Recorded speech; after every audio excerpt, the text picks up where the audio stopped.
I'd like to welcome you all to Boğaziçi University and the second of Boğaziçi lectures, which we started as part of our 150-year celebrations.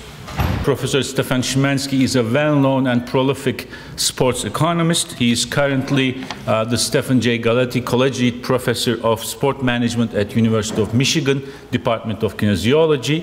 He is also the co-director of Michigan Center for Sports Management. It's a great honor to be invited here. Istanbul is one of my favorite cities on the planet. So when Ali asked me if I would come and talk, I jumped at the opportunity.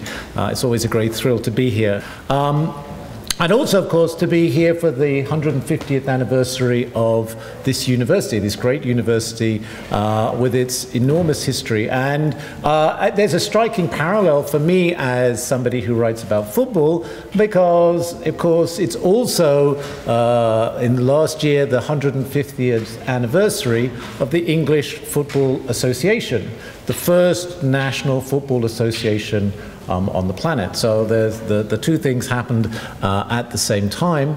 And my talk today is really about relates to that in a way, because I'm going to talk to you not about club football, but about national team football.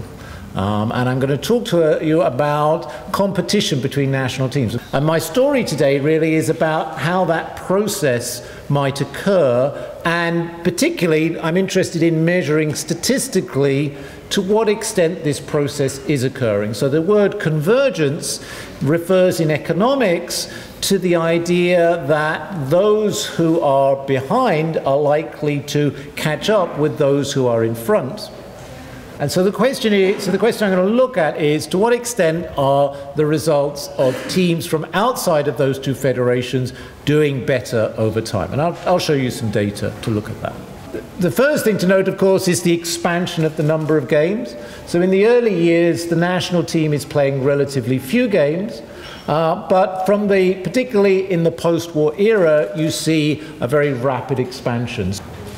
So here's some data to show you just how much international soccer as a whole has grown. The left-hand scale shows you the number of games played per season and is represented by the red line, and the right-hand scale is the number of countries that are actually playing international football and is shown by the blue line. Of course, the point about these is the two things go pretty much hand in hand. So here, if you think on the horizontal axis, you have the win percentage in the previous 8-year cycle. And on the vertical axis, you have the change in win percentage. And so what you can see, and the line there is a regression line, and what I think you can see fairly clearly is that if you tended to have a high win percentage, so you were to the right of the chart in the previous 8-year cycle, you tend to be relatively low on the vertical axis. You tend to be at 0 or below in terms of your change in win percentage. This is quite interesting. The left-hand panel is win percentage, and it's looking at each individual cycle. So it's looking, so 63 to 70 is one cycle, 71 to 78, and so on. And so as we go from left to right, we're coming more and more up to date. We go left and then go down to the bottom and then go along again.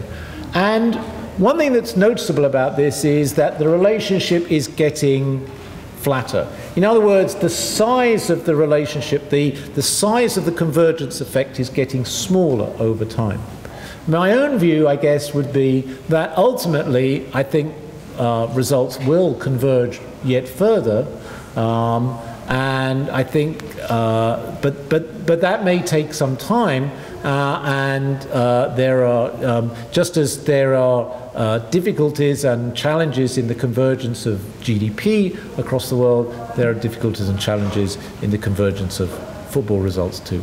Turkey is crazy about football, and but it seems to be that this craziness and this popularity does not converge into big results. Only at 2002 World Cup final, and Galatasaray won the third Cup of Europe.